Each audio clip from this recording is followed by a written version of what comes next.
안녕하세요. 올로바드 NFL 김민준, 유재경입니다. 네, 저희가 이제 18주차에 대한 정리 그리고 와일드카드 라운드 프리뷰로 돌아왔습니다. 사실 이제 18주차다 보니까 정규 시즌 마지막 주였잖아요. 중요한 경기들만 좀 돌아보고 아닌 경기들은 좀 뉴스만 좀 짧게 확인해보는 그런 과정으로 이 18주를 정리를 해보고요. 그리고 와일드카드 라운드 프리뷰까지 함께 해보도록 하겠습니다. 근데 이제 워낙 뉴스들이 많았기 때문에 그렇죠. 아마 단신 부분도 저희가 좀 상당 시간을 할애를 해야 될 것으로 보여요. 네. 일단 이제 이 시드 확정 부분부터 좀 얘기를 해볼까요? 일단 AFC 쪽은 테네시 타이탄스가 휴스턴 텍산스를 상대로 승리를 거두면서 1번 시드를 확정을 지었고요.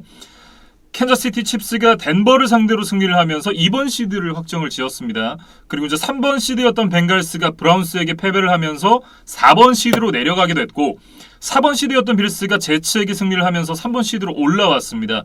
기존에 이제 5번이었던 패치가 돌핀스에게 졌거든요. 그러면서 6번 시드로 내려갔고요.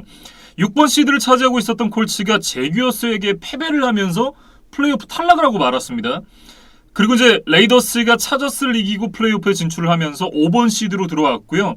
정말 극적인 플레이오프 진출을 만들어낸 스틸러스가 7번 시드로 플레이오프 마차를 타게 됐습니다. 저희가 17주차 리뷰 당시에 아마 이제 콜츠가 이길 확률이 높기 때문에 뭐 AFC는 마지막 한 자리 정도만이 좀 주인공을 찾을 것이다, 이런 정도로 말씀을 드렸는데, 네. 사실 콜츠가 지면서 이 모든 좀 드라마가 좀 시작이 됐던 것 같아요. 그렇죠. 그래서 그 부분에 대해서는 좀 강론으로 이제 개별 경기들에 대한 리뷰를 통해서 좀 설명을 드리겠습니다. 네. NFC 쪽은 유정 PD가 좀 얘기를 해주실까요? 사실 패커스가 이미 18주차를 시작하기 전에 이미 1번 시드를 확정을 지었죠. 예. 그리고 이제 당초 2번이었던 램스가 패하면서 4번까지 떨어진 게 좀 의외였고, 예. 이제 반면에 3번이었던 템파베이, 그다음에 4번이었던 카우보이스가 각각 승리를 거두면서 한 자리씩 올라갔어요. 그래서 2번 벅스, 3번 댈러스, 4번 램스, 네. 이렇게 좀 지구 우승 팀들이 정리가 됐고, 카디널스가 사실 이겼다면 이제 지구 우승을 확정지을 수 있었는데 카디널스도 좀 발목이 잡히면서 5번에 머무르게 됐고, 네. 그다음에 이제 아까 나이너스가 이겼다고 말씀을 드렸잖아요. 그렇죠. 그러면서 이제 나이너스가 6번, 그다음에 이글스가 이제 패하기는 했지만 7번 시드 자리를 유지를 하면서 이렇게 좀 플레이오프 픽처가 그려졌습니다. 네. 이렇게 이제 NFC 그리고 AFC 이 양대 컨퍼런스의 포스트 시즌 진출한 팀 그리고 시드에 대해서 확인을 해봤고, 그러면서 이제 와일드카드 라운드 대진표가 완성이 됐습니다. AFC는 이제 타이탄스가 바이위크를 갖게 되고, 스틸러스와 칩스 그리고 패츠와 빌스, 레이더스와 벵갈스의 맞대결이 성사가 됐고요. NFC는 이제 패커스가 바이위크를 가질 예정이고, 그다음에 이글스와 벅스, 라이너스와 카우보이스, 카디널스와 램스의 NFC 서부지구 라이벌전으로 이 마지막 와일드카드 라운드가 펼쳐질 예정입니다. 네. 그 얘기는 이제 잠시 후에 이 18주차 리뷰가 끝나고 나서 저희가 살펴보도록 하겠고요. 먼저 이제 이 18주차 경기들에 대한 리뷰를 간단하게 해보도록 하겠습니다. 일단 이제 우리 시간으로 일요일에 펼쳐졌던 두 경기 먼저 확인을 해보죠. 둘 중에 먼저 펼쳐졌던 경기가 이제 칩스와 브론코스의 경기였습니다. 이 경기 28대 24로 칩스가 승리를 가져갔는데요. 사실 이제 이 경기를 먼저 이겨놨기 때문에 이 칩스 입장에서는 타이탄스의 경기 결과에 따라서 1번 시드도 한번 노려볼 수 있는 그런 상황이 됐거든요. 하지만 이제 결국은 타이탄스가 텍산스에게 이기면서 2번 시드를 확정을 짓게 됐습니다. 이날 경기를 시작하기 전에 타이리케 선수가 훈련 과정에서 발 뒤꿈치 쪽에 부상을 입었다 그래요.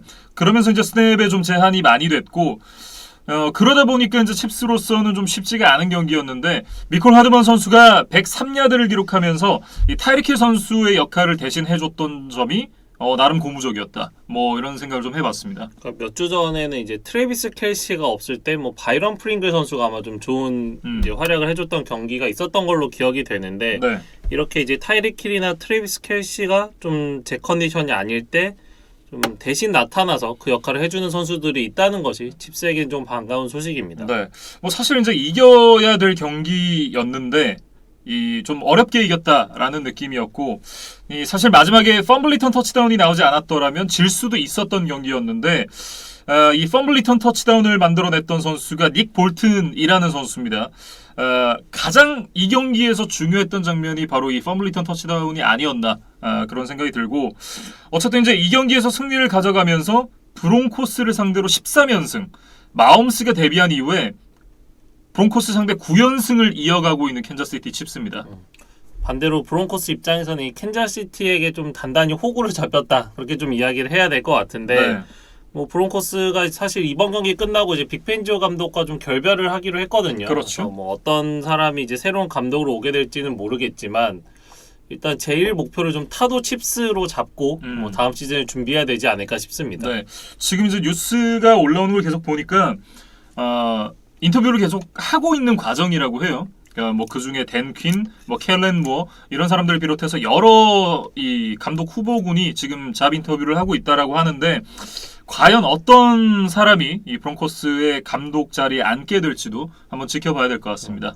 네, 그리고 이제 다음은 댈러스와 필라델피아의 경기로 좀 이어질 텐데 네.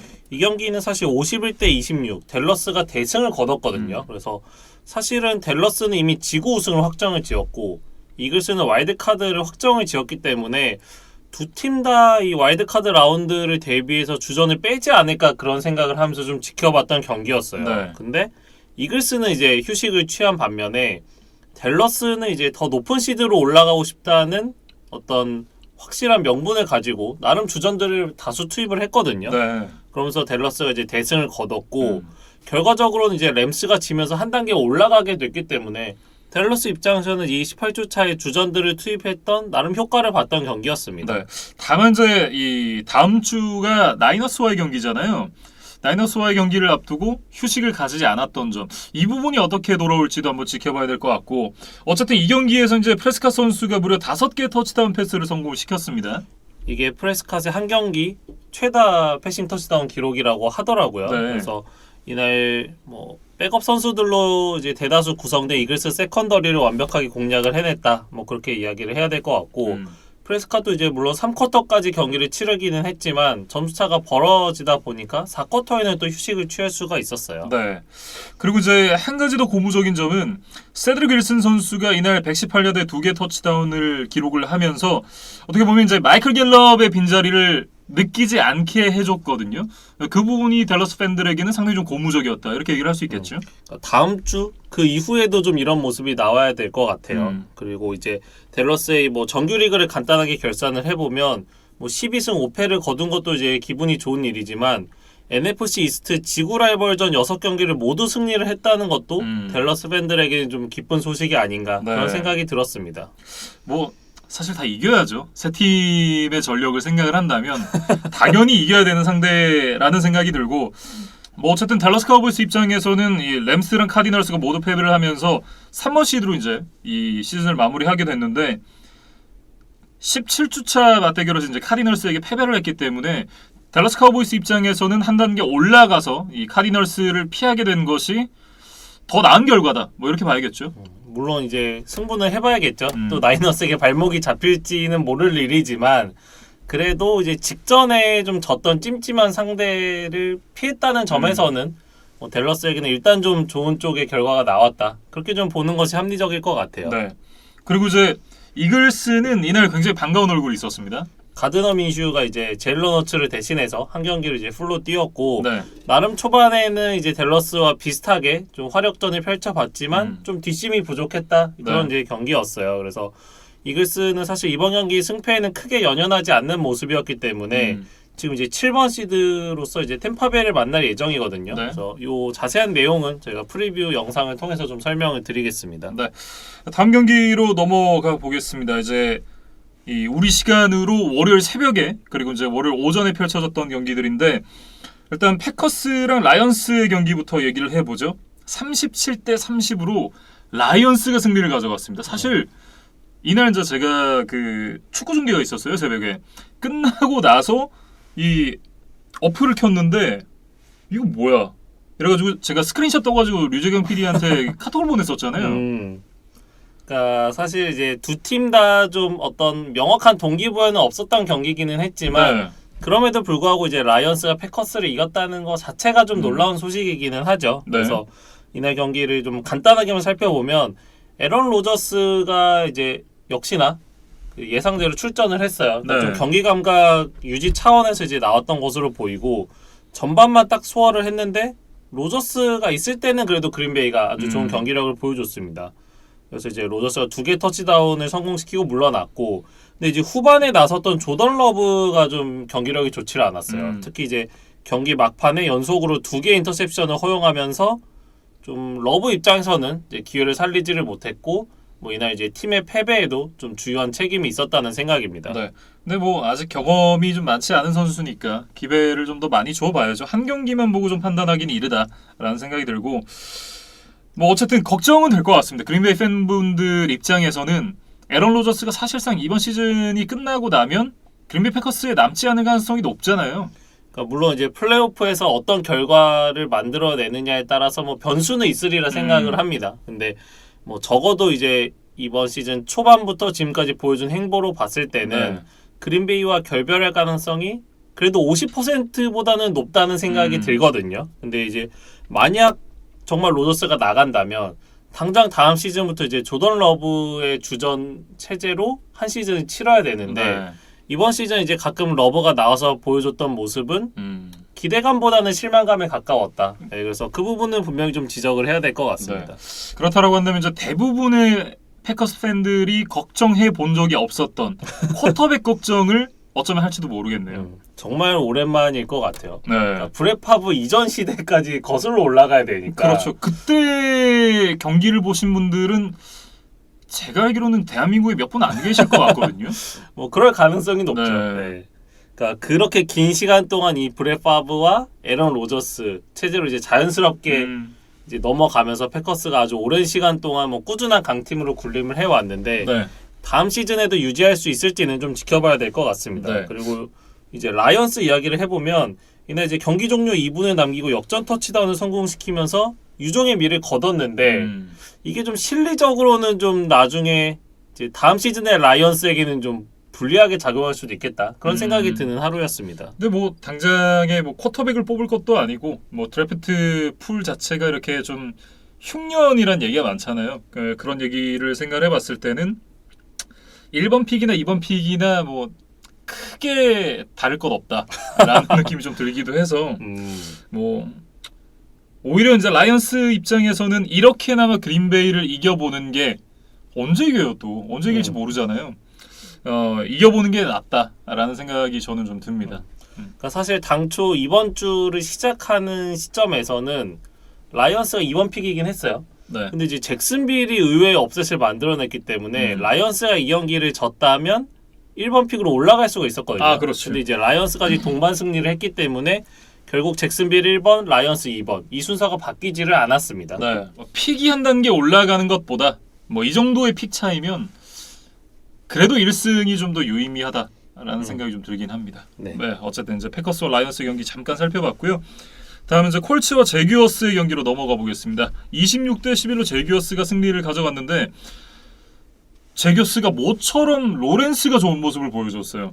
이날 이제 32번의 패스에 23번 성공, 223야드에 2개의 터치다운을 기록을 했거든요. 물론 이 선수가 1라운드 1픽을 받고 온 선수고, 그리고 이 선수가 데뷔 전에 받았던 평가, 뭐 최소 데케이드, 뭐 이런 평가들이 많았었잖아요. 그런 평가들을 감안을 하면 올 시즌 성적은 굉장히 아쉽지만 이 경기 한 경기만 놓고 봤을 때는 내년을 기대하게 하는 그런 경기였다. 이런 말씀을 좀 드리고 싶습니다. 그러니까 드라마에 비유하면 앞에 내용은 별게 없는데 엔딩은 굉장히 재밌게 끝나서 다음 주가 좀 기대되는 그런 드라마였다. 뭐 그렇게 좀 비유를 하고 싶어요. 그래서 사실 이번 주 경기의 주인공은 사실 콜츠였죠. 콜츠가 이제 제규어스를 넘어서 플레이오프를 확정 지을 것이다라는 것이 이제 대다수의 여론이었는데 그거를 이 로렌스가 분전을 통해서 좀 업셋을 만들어낸 그런 경기였습니다. 특히나 수비가 굉장히 인상적이었어요. 이날 펌블 유도 2개, 펌블 리커버 하나 만들어냈고 색 6개, 태클 폴 로스 6개, 그 패스 굴절 6개 만들어냈거든요. 네, 거기다가 콜츠하면 지금 이제 조나단 테일러의 팀이잖아요. 이날 조나단 테일러를 상대로 터치다운 하나도 내주지 않았고 야디지도 77야드로 묶었습니다. 그러니까 조나단 테일러의 올 시즌 생각하면 77야드 굉장히 잘 막았다. 뭐 이렇게 평가를 할 수 있겠죠. 그러니까 결국 조나단 테일러가 막히니까 콜츠의 공격이 좀 한계를 드러냈거든요. 근데 그거는 분명히 제규어스의 수비진이 또 그거를 이제 만들어내는 주요한 요인이었습니다. 이 경기만 놓고 봤을 때는 그 2017년도에 그 AFC 챔피언십 올라갔던 그 제규어스 느낌이었어요. 그러니까 수비에서 압살하고 그리고 이제 공격에서 많은 점수는 아니지만 점수를 조금씩 따주고 근데 그러면서 이제 이기는 그런 모습이 좀 연상이 됐었는데 내년에도 이런 모습을 계속해서 보여줄 수 있다. 그럼 이제 바닥 쳤으니까 올라갈 일만 남았다라는 생각이 들고요. 그렇기 때문에 지금 이제 어반 마이어가 떠나고 나서 새롭게 감독을 선임을 해야 되는 제규어스잖아요. 감독 선임이 굉장히 중요하다라고 말씀을 드리고 싶습니다. 뭐 어떤 사람이 이제 제규어스의 새로운 감독으로 올지는 저희가 오프 시즌에 좀 이제 추적을 해서 말씀을 좀 드려보고 네. 이제 앞서 이야기했던 대로 잭슨빌이 이제 다음 시즌 드래프트 1번 픽까지 가져가게 됐거든요. 그래서 뭐 지금 이제 유력하게 나오는 그 엣지 러셔 선수까지 만약에 추가를 하게 된다면 잭슨빌이 조금 더 업그레이드된 수비로 다음 시즌 돌아올 수 있지 않을까 그렇게 기대를 해봅니다. 네, 이제 콜츠 얘기로 좀 넘어가 보죠. 사실 이제 콜츠가 저희가 지난주에 그런 언급을 좀 했었잖아요. 잭슨빌 제규어스 원정에서 6연패 중이다. 하지만 올 시즌 제규어스의 어떤 전력을 생각하면 글쎄 라는 생각이 든다라고 이제 뭐 이런 얘기를 했는데 웬걸 7연패를 하고 말았습니다. 저희가 그 얘기를 안 했으면 좀 큰일 날 뻔했다라는 그럼요. 생각이 네. 들 정도로 뭔가 좀 마에시였나 하는 생각이 드는 그런 경기력이었어요. 그러니까 경기 시작하고 나서 경기가 끝날 때까지 콜츠가 이길 것 같다는 느낌이 좀 전혀 들지 않는 그런 맞아요. 경기였다. 근데 네.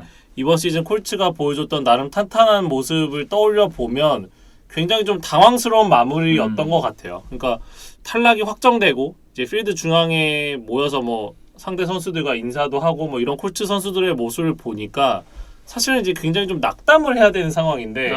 오히려 너무 완패를 당하다 보니까 약간 눈물을 보이기도 좀 애매한 상황? 그러기도 좀 민망한 상황이지 않았나? 저는 좀 그런 감상평이 드는 경기였습니다. 네. 사실 뭐 조나단 테일러가 막힌 시점에서 경기 지는 게 너무 당연하다라는 생각이 들고 이날 이제 가비지에 만든 터치다운 제외하고 나면 필드골 득점이 전부였던 콜츠였거든요. 그만큼 이제 경기가 풀리지 않았고 저는 사실 이제 카스멘츠의 트레이드를 이제는 한번 좀 돌아볼 시점이 됐다라는 생각이 드는데 시즌을 치르면서 밑바닥이 드러나는 느낌이라 그래야 될까요?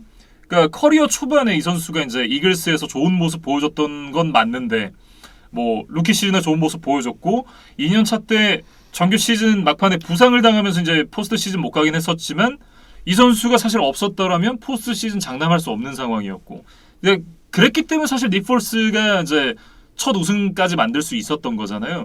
그랬던 건 맞는데 이 선수가 이제 부상을 계속해서 당하면서 어떤 이제 자신의 역량이나 이런 부분이 깎여 나갔고 결국은 이제 좀 한계가 드러나지 않나라는 생각이 좀 들어요.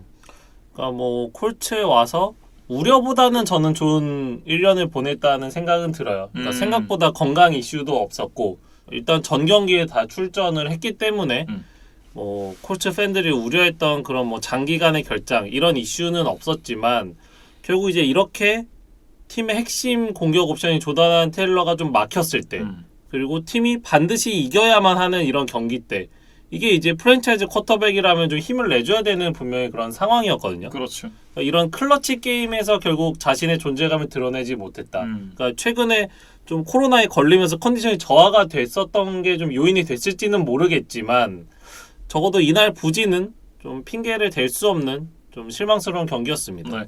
트레이드의 반대급부를 다시 한번 생각을 해보면 3라운드 픽에 컨디셔널 2라운드 픽이었거든요. 이 컨디셔널 2라운드 픽이 콜츠가 프로에 진출하고 웬츠가 70% 이상의 스냅을 소화 혹은 그냥 75% 이상의 스냅을 소화하면 1라운드 픽으로 바뀌는 그런 조건이었습니다. 근데 이미 이제 17경기에서 뭐 98%의 스냅을 소화를 했더라고요. 그러니까 이제 그냥 1라운드 픽이 된 거죠. 그런데 웃긴 거는 그 카스 웬츠를 팔고 픽을 받아온 이글스는 플레이오프에 진출을 했고 콜츠도 못 갔어요. 그러니까 시즌 전체적인 내용을 살펴보면 콜츠가 이글스보다 더 내용이 좋았던 거는 맞고 전력이 더 탄탄한 팀이라는 생각은 들어요. 그러니까 네. 만약에 다음 주에 콜츠와 이글스가 붙는다면 저는 그래도 콜츠 한 표를 걸 것 같거든요. 아 돈을 걸어야 된다. 네. 그러면 이제 뭐 콜츠한테 걸 네. 수밖에 없죠. 하지만 이제 말씀해주신 대로 결과적으로 이글스는 올라가는 데 성공했고 네. 콜츠는 이제 플레이오프에서 탈락을 했기 때문에 적어도 올해는 이 카슨 웬츠 트레이드는 좀 실패를 했다. 이렇게 좀 결론을 내야 될 것 같습니다. 그러니까 이제 지난 시즌에 원래 이글스의 주전 쿼터백이 카슨 웬츠였다가 제일런 허츠로 바뀐 거잖아요, 막판에. 그리고 이제 올해부터 허츠로 가겠다라고 해서 이제 웬츠를 판 건데 어떻게 보면 웬츠는 사실 빠져도 되는 쿼터백이었다라는 게 너무 증명이 돼버린 거 아닌가 라는 생각이 좀 들어서 사실 냉정하게 콜츠가 탄탄한 전력이었던 거와는 별개로 카슨 웬츠가 좋은 쿼터백이었냐? 저는 그건 아닌 것 같거든요. 네, 그런 거로 생각을 해보면 콜츠의 이 쿼터백 트레이드는 실패인 것 같다. 뭐 적어도 현 시점까지는 그렇게 좀 얘기를 해야 될 것 같습니다. 이렇게 이제 콜츠와 제기어스에 대해서 좀 얘기를 해봤고요. 다음은 이제 워싱턴 풋볼팀과 뉴욕 자이언츠의 경기로 이어가겠습니다. 22대 7로 이제 워싱턴 풋볼팀이 승리를 가져갔는데 자이언츠가 이 경기에서 정말 너무 충격적인 모습을 보여줬어요. 그러니까 서드앤9 상황이었고 자기 진영 4야드 지점이었는데 쿼터백 스닉을 시도를 하더라고요. 그러니까 이거는 그 경기장에서 지켜보고 있는 자이언츠 팬들도 야유를 했어요. 이게 뭐 하는 짓인지 모르겠어요, 저는. 그러니까 물론 이제 두 팀 모두에게 좀 동기부여가 떨어지는 경기이기는 했고, 이날 이제 굉장히 경험이 없던 제이크 프롬에게 다시 한번 선발 기회를 줬던 자이언츠였거든요. 근데 이제 그럼에도 불구하고 뭐 딱히 저도 이제 설명할 방법은 없는 것 같아요. 그러니까 어떤 시기였든 뭐 그 상황에서 이제 퍼스트 다운을 만들어내기 위해서 최선을 다했어야 했고, 그럼요. 그게 안 됐을 때 이제 펀트를 시도를 했었어야 되는 건데, 이제 말씀해주신 이제 서드앤9 상황에서 쿼터백 스닉을 했다는 거는 좀 확실히 이해는 되지 않는 그런 이제 플레이 콜링이었습니다. 사실 이제 이 경기를 치르는 시점까지만 하더라도 조 저지가 내년에도 감독을 할 것이다 라는 그런 의견이 지배적이었었거든요. 실제로 그래서 이 나중에 얘기를 하겠지만 그 돌핀스의 브라이언 플로레스가 조 저지보다 먼저 잘렸어요. 그 조 저지가 한참 있다 잘렸단 말이에요. 자이언츠 내부에서 이 구단주 존 마라가 그런 인터뷰를 했더라고요. 자신이 팀 운영에 합류한 이후에 지금이 가장 부끄럽다. 우리는 바닥부터 다시 시작해야 된다. 이런 얘기를 했는데, 그러니까 이 마음이 바뀐 어떤 계기가 뭔가가 있을 거잖아요. 그런데 아무리 찾아봐도 이 서드앤9에서의 큐비 스닉밖에 없다. 라는 그런 얘기들이 굉장히 많습니다. 그리고 이제 들리는 루머에 의하면 뭐 라커룸 내에서도 좀 선수들의 민심을 좀 잃었다. 이런 이야기들도 있고, 그다음에 이제 데이브 게틀먼 단장이 이제 은퇴를 하면서 이제 새로운 단장을 찾아야 되는 자이언츠잖아요. 근데 이제 이 새로운 단장 인터뷰를 하는 과정에서 그 후보자들이 다들 조 저지에 대해서 좀 부정적인 의견을 제시했다. 뭐 이런 루머들도 있어요. 네. 그래서 제 생각엔 요 세 가지 요소들이 좀 골고루 섞이면서 조 저지가 당초 재신임을 받는 거에서 갑자기 이제 해임 쪽으로 좀 이렇게 급격하게 선회가 된 것이 아닌가 싶습니다. 뭐 돌아올 곳이 있으니까 돌아오면 되죠. 네. 아니, 스페셜팀 코디네이터 할 때는 뭐 이보다 더 좋은 스페셜팀 코디네이터가 없었으니까 뭐 돌아와서 또 좋은 모습 보여주면 될 것 같고, 뭐 어쨌든 이제 자이언츠가 5년 연속 루징 시즌을 기록을 하게 됐습니다. 지금 말씀해 주셨던 대로 데이브 게틀먼이 은퇴를 선언을 했고 조 저지가 이제 잘렸기 때문에 지금 단장과 감독을 함께 찾아야 되는 자이언츠잖아요. 어떤 사람이 와서 또 구세주가 될지 혹은 또 역적이 될지 굉장히 궁금합니다. 사실 조 저지가 이제 2년 동안 자이언츠 감독을 했는데 이 기간 동안 주요 공격 지표에서 대부분 리그 최하위를 기록할 정도로 자이언츠가 특히 이 공격력 갈증이 좀 시달렸거든요. 그래서 이 부분을 좀 해결해줄 뭐 단장, 감독이 꼭 필요하다는 생각이고, 이제 현지 언론에서는 이제 게틀먼과 저지가 나갔기 때문에 데니얼 존스가 다음 타겟이 될 가능성이 높다. 뭐 이런 이제 전망들도 하고 있어요. 지금 이제 데니얼 존스가 3년을 뛰었고, 그리고 이제 올 시즌이 이제 끝났으니까 이제 연장 계약, 그러니까 5년차 옵션을 실행을 할지 말지에 대한 부분을 좀 정해야 되는 그런 시기가 왔거든요. 제가 봤을 때 연장 계약을 주지는 않을 것 같고 5년차 옵션도 글쎄요. 저는 이 정도의 성적이라면 다른 쿼터백으로 좀 돌아가는 게 더 낫지 않나라는 생각이 들긴 합니다. 그러니까 새로운 단장과 감독이 이제 면접 과정에서 이 구단주에게 가장 어필해야 될 부분이 이 쿼터백 문제를 어떻게 해결할 것인가, 이거에 대한 좀 명확한 비전과 청사진을 좀 제시를 해야 될 것으로 보입니다. 네, 뭐 어쨌든 자이언츠에 대한 얘기는 여기서 좀 정리를 해보고요. 워싱턴이 이제 이 팀 이름 후보가 또 올라왔습니다. 그러니까 지금 이제 6개가 남아 있다고 그래요. 그래서 아르마다, 프레지던트, 브리게이드, 레드호크스, 커맨더스, 디펜더스, 요 6가지의 이름 중에 하나를 이제 현지 시간 2월 2일에 네, 이제 새로운 워싱턴의 팀명으로 발표할 예정이라고 합니다. 6개 다 구린데요? 저는 솔직히 말씀드리면 6개 다 별로인 것 같아요. 새롭게 이제 이름을 찾겠다라고 후보를 올려놨고 그 후보군에 있는 이름들이 하나같이 다 별로잖아요. 지금 아르마다, 그러니까 이게 그냥 하면 감이 안 오잖아요.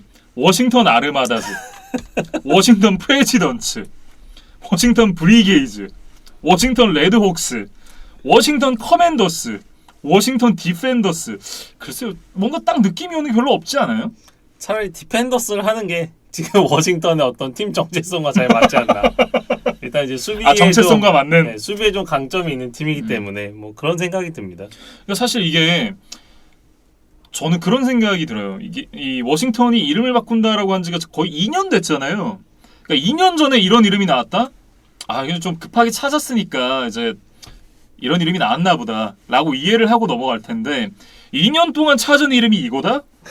이거는 좀 심하잖아요, 근데. 네, 이제 저희가 아마 그 드래프트 뭐 프리뷰 이럴 때쯤부터 이제 아마 이 워싱턴의 새로운 이름으로 불러야겠죠. 네. 그래서 뭐 그것도 좀 저희 입에 익히는 시간이 좀 필요할 것 같고. 차라리 저는 워싱턴 포폴팀을 그냥 쓰는 게 나을 것 같아요. 뭐 그런 쪽으로 혹시 의사결정이 될 수 있을지 한번 뭐 네. 봐야 될 것 같습니다. 뭐 그러진 않겠지만 네. 이 이름 쓰니 차라리 워싱턴 포폴팀이 낫겠다. 음. 네, 뭐 이렇게 정리를 해보겠습니다. 다음 경기로 넘어가죠. 이제 시카고 베어스와 미네소타 바이킹스의 경기로 이어가 보겠습니다. 31대 17로 바이킹스가 승리를 가져갔습니다. 이 경기 같은 경우는 이제 앤디 달튼과 이제 커크 커즌스가 선발로 나섰는데 네. 이제 커즌스가 후반에 터치다운 패스 3개를 성공시키면서 그 다음에 이제 또 패트릭 피터슨의 픽식스까지 나오면서 이제 바이킹스가 승리를 거뒀고 네. 이 경기 뭐 결과나 내용보다는 이제 경기 후에 나왔던 어떤 인사 이동, 네. 이게 좀 뭐 빅 뉴스가 되는 그런 경기였어요. 시카고 베어스도 그렇고 미네소타 바이킹스도 그렇고 양 팀의 감독, 단장이 모두 잘렸습니다. 그러니까 뭐 맨 내기와 라이언 페이스의 문제점에 대해서는 사실 저희가 여러 차례 강조를 했기 때문에 더 할 필요는 없죠. 뭐, 네. 이번 주까지 그 이야기를 할 필요는 없을 것 같고, 근데 이제 반면에 이 바이킹스의 마이크 짐머와 릭 스필먼 단장이 동반 해임된 것은 다소 놀랍다는 반응들이 있습니다. 네. 사실 이게 이 짐머 감독이 해임될 거는 좀 많은 분들이 예상을 하셨었던 부분일 거예요. 근데 릭 스필만 단장까지 해임이 될 거라고는 많은 분들이 생각을 안 하셨던 것 같거든요. 이 스필먼 같은 경우는 이제 2006년부터 바이킹스의 이제 프런트 생활을 했는데 2006년부터 11년까지는 이제 바이스 프레지던트 오브 플레이어 퍼스넬, 그러니까 이 뭐 드래프트나 뭐 그런 쪽을 이제 관리하는 이제 임무를 했었고 2012년부터 이제 정식 단장으로 취임을 해서 한 10년 정도 재임을 했던 인물이거든요. 네. 그래서 사실 당초에 뭐 2007년에 에드리언 피터슨도 뽑았고 최근에 이제 뭐 저스틴 제퍼슨이라는 뭐 대형 리시버를 찾은 것도 이 릭 스필먼의 업적이라고는 할 수 있겠지만 최근에 이제 바이킹스가 드래프트 픽이 굉장히 많았잖아요. 근데 이제 그거에 비해서는 좀 이렇게 많은 전력 보강을 하질 못했다. 뭐 이런 부분도 있었고 이제 바이킹스가 나름 탄탄한 전력과 뭐 충분한 투자를 했음에도 불구하고 뭐 플레이오프 무대에서 좀 힘을 못 쓰고 결국 슈퍼볼을 못 갔기 때문에 뭐 그런 총체적인 평가들이 이제 이어져서 이 릭 스필먼을 좀 해임하기로 결정한 것이 아닌가 싶습니다. 네. 결국 이제 이 커크 커즌스 영입 자체가 좀 실패였던 것이 크게 돌아오지 않았나. 물론 이제 커즌스가 올 시즌은 잘했어요. 그러니까 제가 생각하던 것보단 잘하긴 했는데 커크 커즌스의 이 미네소타 바이킹스 생활을 전반적으로 놓고 봤을 때는 애매하게 플레이오프에 갈 듯 말 듯한 어떤 성적, 그런 모습, 그리고 플레이오프에 가도 결국 이제 팀을 우승시키지는 못하는 그런 모습을 보여줬는데 그에 비해서 이제 커크 커즌스 선수가 받는 돈이 워낙 많다 보니까 어떻게 보면 이제 그 악성 계약처럼 돼버린 거죠. 그래서 지금 바이킹스가 1977년 이후에 슈퍼볼 진출을 못했고 구단 역사 전체로 보면 아직 슈퍼볼 우승을 한 번도 이뤄내지를 못했거든요. 네. 네, 이제 그런 좀 팬들의 염원이 있는 음. 그런 이제 팀인데 뭐 커즌스, 릭 스필먼, 마이크 짐머 모두 좀 그 열망을 좀 실현하는 데는 실패를 했던 것 같습니다. 그래서 커크 커즌스 같은 경우는 이제 4년 동안 지금 바이킹스 생활을 하고 있는데 플레이오프에 진출한 게 딱 한 번이거든요. 네. 그래서 팀을 꾸준하게 뭐 강팀, 컨텐더 팀의 이미지로 심어주는 데까지는 성공을 했지만 결과적인 실적을 내는 데는 좀 실패를 했던 쿼터백이라고 봐야 될 것 같습니다. 네.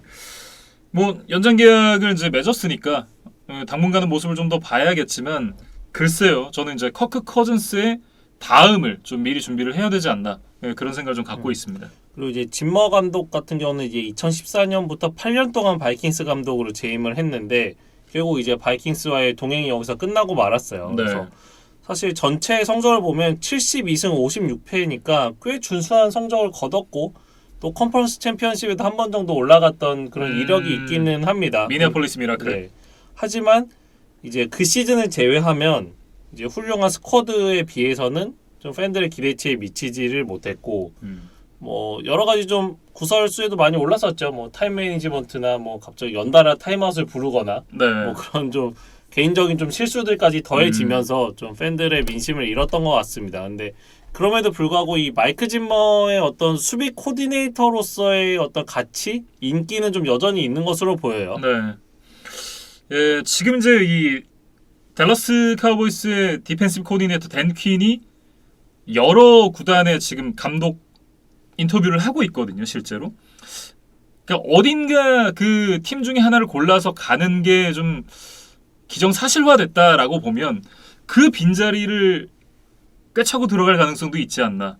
그런 생각도 좀 들고요. 실제로 이 마이크 짐머가 댈러스에서 13년간 코치로 활동한 커리어가 있는 인물이에요. 그래서 댈러스 구단과도 나름 인연이 있고 서로 좀 잘 알고 있는 관계이기 때문에 네. 댈러스의 디펜시브 코디네이터로 복귀하는 것도 뭐 그렇게 전혀 비현실적인 시나리오는 아닙니다. 네.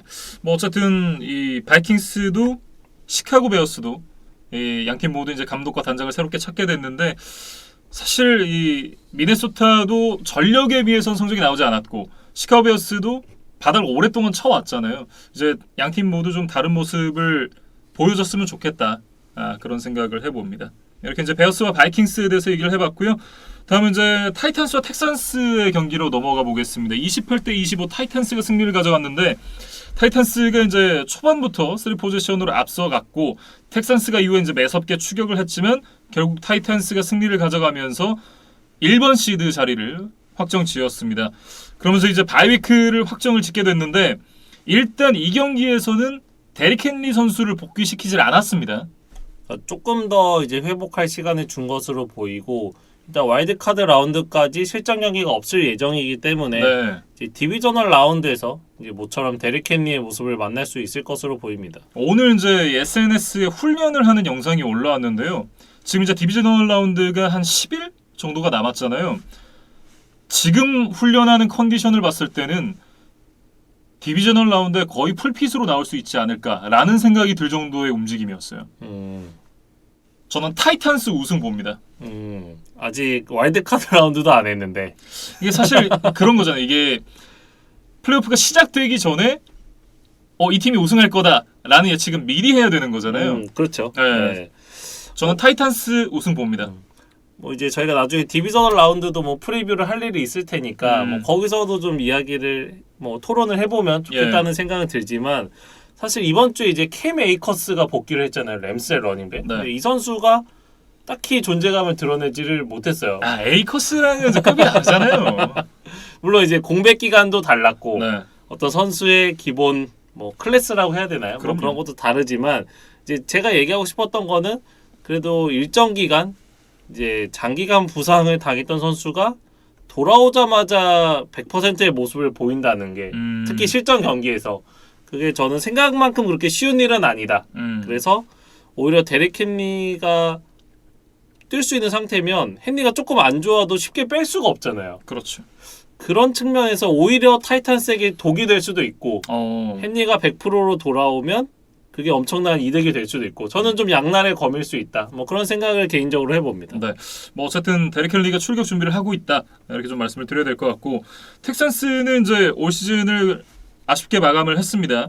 하지만 이제 데이비스 밀즈라는 유망한 쿼터백을 3라운드에서 뽑았고 어떤 가능성을 봤잖아요. 저는 그 가능성을 본 것만으로도 괜찮다라는 생각이 들고 지금 이제 닉 카세리오가 생각보다 빠르게 팀을 리빌딩을 잘 하고 있다라고 이제 생각이 드는데 그런데 이제 이 문제가 되는 게 지금 데이빗 컬리 감독이죠. 굉장히 이제 감독인데 임시 감독 같은 그런 느낌을 주는 이제 데이빗 컬리 감독이 지금 이제 유임이 될지 안 될지를 텍사스가 평가를 할 것이다. 이런 얘기가 나오고 있어요. 그러니까 물론 텍사스가 올 시즌 4승 13패를 기록을 했습니다. 근데 4승 13패가 객관적으로 이 못한 팀의 성적이긴 하지만 글쎄요. 그렇게까지 못했다라는 생각이 안 들거든요. 그러니까 당초에 기대라는 게 있잖아요. 4승 13패 할 거라고 생각하셨어요? 사실 예상치보다는 훨씬 더 좋은 실적이었다고 봐야겠죠. 네. 그러니까 왜냐하면 이 텍산스의 감독 자리는 실패를 할 수밖에 없는 자리잖아요.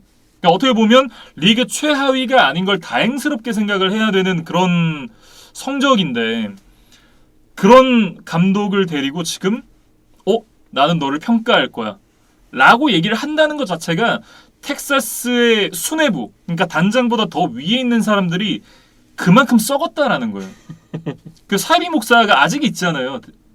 잭 이스터비가 아직까지 지금 이제 이 구단주 옆에서 거의 약간 최순실 같은 그런 역할을 하고 있는데 텍사스가 그 전에 이제 암 수술이 잘 됐잖아요. 빌 오브라이언을 일단 내보냈으니까 암 수술이 잘 되긴 했는데 결정적인 암덩어리들이 아직 팀에 남아 있다는 게 이런 또 그 과정들을 통해서 느껴지네요. 그러니까 텍사스가 이제 4승이라는 숫자도 그렇지만 그 상대했던 팀들을 보면 뭐 타이탄스, 차저스 같은 나름 리그의 강팀들을 잡은 전적들도 분명히 있었거든요. 맞아요. 차저스가 사실 텍사스한테 져서 떨어진 거잖아요. 결과론적이긴 하지만 이 1패 때문에 지금 떨어진 거잖아요.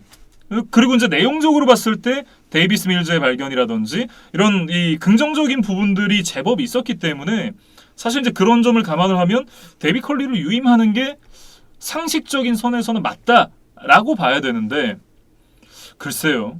뭐 이게 뭐 유임을 할지 안 할지는 모르겠지만 이 부분에 대해서 뭐 평가를 하겠다. 아니면 새로운 감독을 찾을 수도 있다. 이런 메시지를 외부에다가 뿌리는 것 자체가 이 구단 자체가 아직은 뭔가 개선될 여지가 많이 남아있다. 이런 느낌을 좀 주는 것 같습니다. 특히 컬리 감독이 아직 1년차 감독이기 때문에 물론 나이가 많은 분이기는 하지만 네.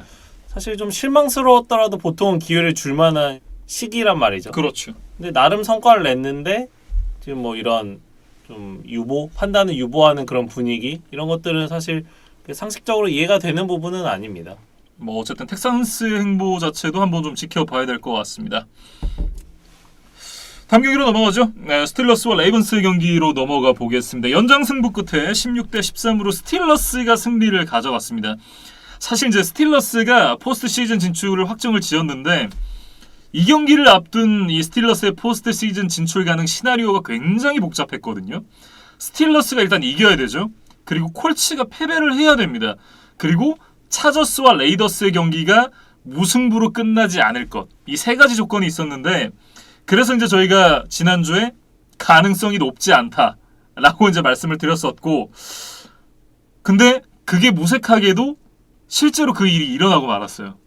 그러니까 빅벤이 그 17주 차가 끝나고 좀 이제 약간 감정 표출을 했을 때는 그렇죠. 어느 정도 좀 플레이오프 진출 탈락을 좀 받아들이고 이게 좀 마지막 홈 경기고 뭐 이런 여러 가지 좀 요소가 있었으리라 생각을 하는데 네. 의외로 좀 플레이오프 진출을 했기 때문에 그때 흘렸던 뭐 눈물이나 감정이 다소 좀 무색해졌다. 네. 네, 그렇게 얘기를 좀 해야겠습니다. 물론 이제 더 이상의 홈 경기가 있지는 않겠지만 어쨌든 빅벤의 라스트 댄스는 아니었어요. 이 경기가. 그러니까 어쨌든 이제 이 경기가 끝난 시점에서는 이 콜츠가 이미 패배를 한 상황이었고 그리고 이제 연장 승부 끝에 스틸러스가 승리를 가져가면서 플레이오프 진출 가능성을 좀 살려놓고 기다리는 입장이 됐었거든요. 그리고 이제 이후에 이 썬데이 나잇 풋볼이었죠. 차저스와 레이더스의 경기가 레이더스의 승리로 끝나면서 정말 극적으로 포스트 시즌 막차 탑승에 성공을 하게 됐습니다. 사실 이 세 가지 경우의 수가 이제 조합이 돼야 된다고 말씀해 주셨잖아요. 네. 근데 사실 그 중에 제일 쉬운 게 차저스와 레이더스의 경기에서 승부가 갈리는 거잖아요. 그렇죠. 이제 미식축구라는 게 무승부가 워낙 없는 종목이다 보니까. 근데 막상 이 세 경기 내용을 보면 무승부가 될 확률이 가장 높은 맞아요. 상황까지 몰렸었다. 네. 그래서 스틸러스 팬들이 정말 조마조마하게 그 레이더스 구장에도 일부 몇 분이 오셨던 걸로 기억이 나는데 네. 정말 조마조마하게 보다가 그래도 간신히 이제 극적으로 플레이오프 티켓을 따내는 데 성공을 했습니다. 저는 그 시간대에 트위터를 켜놓고 있었거든요.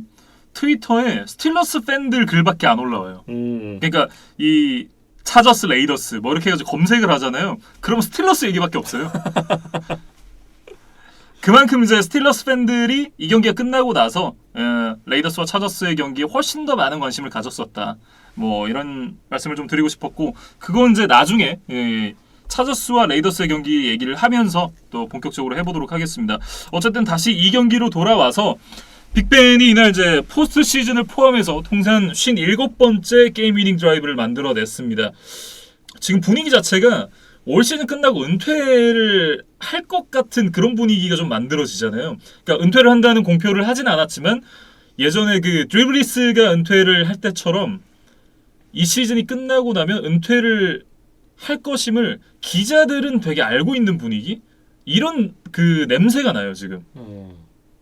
물론 틀릴 수도 있습니다만 그때 느낀 거 굉장히 흡사하거든요. 그래도 마지막 시즌까지 플레이오프 무대에서 경쟁을 하다가 은퇴를 하는 것도 사실 어지간한 선수는 좀 하기 힘든 그렇죠. 굉장히 좀 어려운 미션이잖아요. 음. 근데 이제 빅벤이 이번 시즌도 플레이오프 진출에 성공을 했기 때문에 뭐 당장 첫 판부터 이제 굉장히 강한 상대를 만나기는 했지만 네. 그래도 조금 더 영예로운 은퇴를 할 수 있지 않을까 그런 생각을 해봅니다. 네.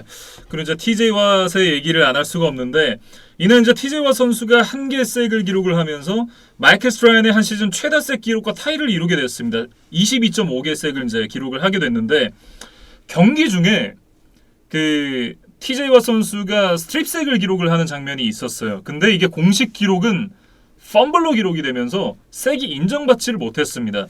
경기 이후에 이제 이 부분에 대해서 스틸러스가 삼국에 어필을 했는데 이 부분이 받아들여지지 않았어요. 그러면서 이제 결국은 최종적으로 22.5개 색을 기록을 하게 됐는데 저는 사실 이제 이 색이 인정을 받았어야 됐지 않나라는 생각이 들고 뭐 그렇지 않다고 하더라도 어쨌든 이제 이 기록 자체가 올 시즌부터 이제 17경기 체제니까 이제 폄하를 이제 누군가 할 수도 있잖아요. 그럴 이유가 전혀 없는 게 이게 지금 TJ 왓 선수의 출장 기록을 보면 올 시즌 출장이 15경기 출장입니다. 2경기를 못 나왔어요.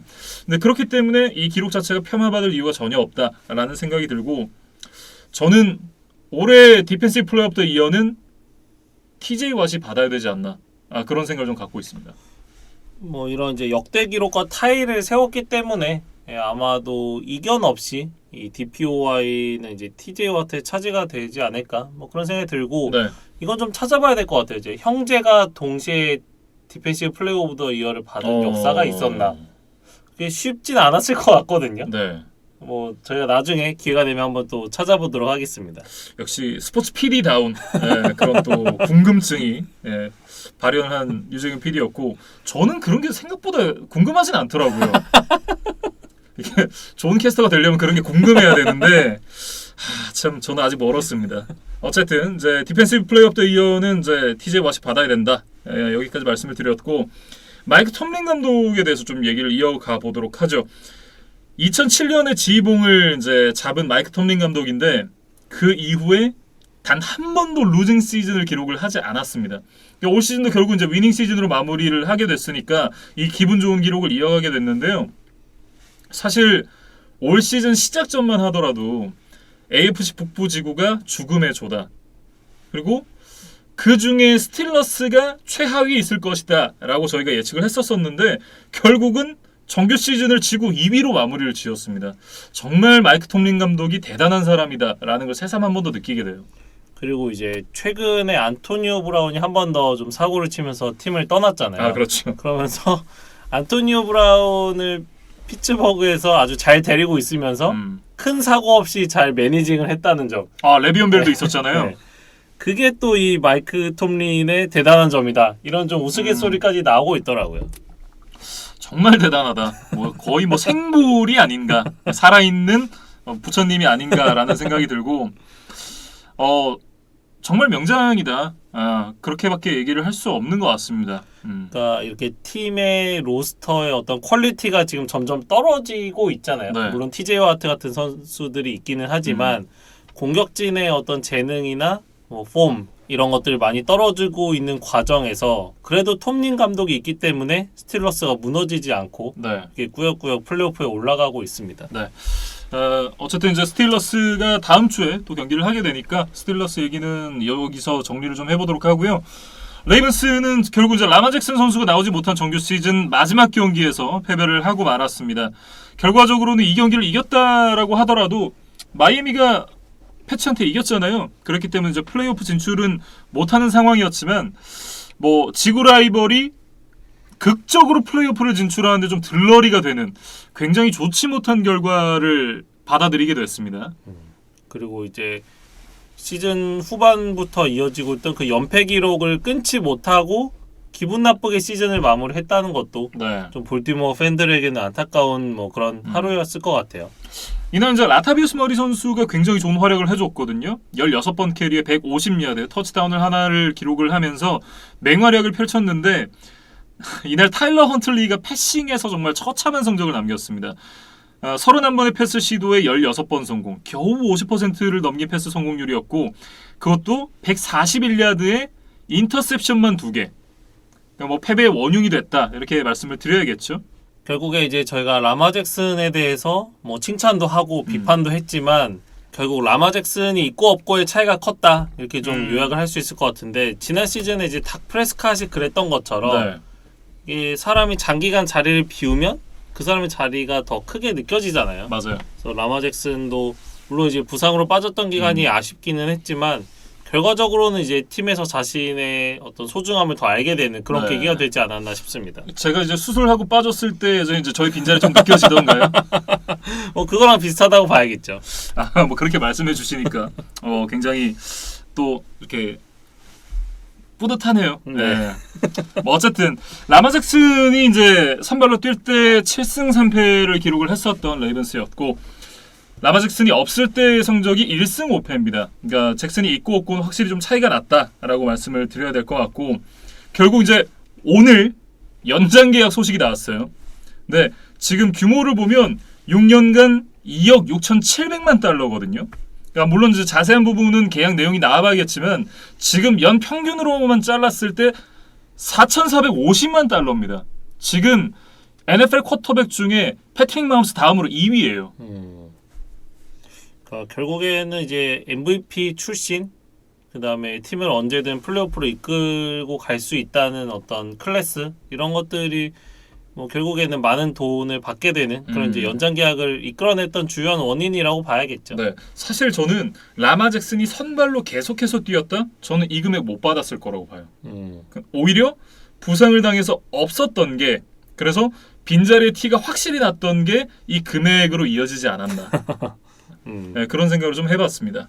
그래서 볼티모어 입장에서 이제 라마 잭슨에게 자신들의 미래를 맡겼다고 봐야겠죠. 네. 뭐 셀러리 캡의 상당 부분을 이제 라마 잭슨에게 투자를 한 셈인데 잭슨이 이제 다음 시즌 건강하게 회복을 해서 그 구단의 기대에 좀 부응을 해야겠습니다. 네. 뭐 화성으로 갈지 나락으로 갈지는 한번 지켜봐야겠죠. 네. 이렇게 스틸러스와 레이븐스에 대해서 얘기를 해봤습니다. 다음은 이제 벵갈스와 브라운스의 경기로 넘어가죠. 21대 16 브라운스가 승리를 가져갔습니다. 벵갈스가 이제 브라운스에게 패배를 하면서 4번 시드로 내려가게 됐는데요. 저는 현실적인 판단을 한 것 같다라는 생각이 들었어요.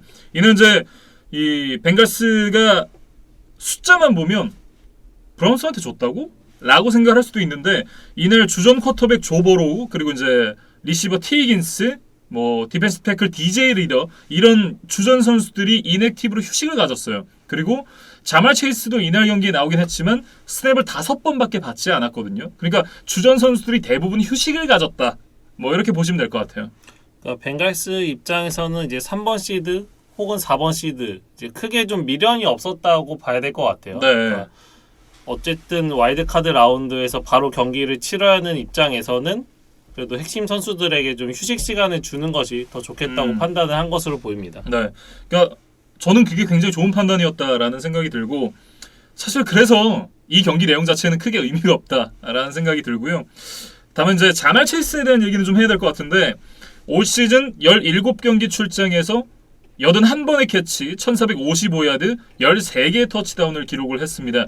이 야드랑 터치다운이 당연히 루키 중에 최다 기록이고요. 루키뿐만 아니라 지금 AFC에서 모두 1위 기록입니다. 그리고 이 리시빙 야드는 프랜차이즈 신기록이에요. 그리고 그 야드와 터치다운이 NFL 루키 리시버 신기록이기도 합니다. 뭐 자말 체이스의 어떤 놀라운 점은 여러 가지가 있었죠. 네. 특히 그 시즌 초반에 그 전반 막판 투미닛 드라이버에서 항상 장거리 터치다운을 여러 차례 뽑아냈던 거 기가 막히죠. 그런 뭐 장면들이 여러 차례 반복했던 것도 좀 기억이 나고 네. 이제 수치적으로 보면 특히 이제 더블 커버리지를 당하지 않았을 때 상대 수비와 이제 1대1로 맞섰을 때 거의 900야드 가까이 지금 잡아냈다는 기록이 있거든요. 네. 이거는 뭐 신인을 포함해서 모든 이제 리그 내 와이드 리시버 중에 최고의 기록입니다. 네, 정확하게 872야드를 따냈는데 참 현 시점에 뭐 단연 탑이다라고 얘기를 하긴 좀 어려울 수 있겠습니다만 최고의 와이드 리시버 3대장을 뽑으라 그러면 그 안에는 들어갈 만한 수준이지 않나 라는 생각이 들고 지금 뭐 오펜시브 루키 오브 더 이어는 말하면 입 아픈 수준이 된 것 같습니다.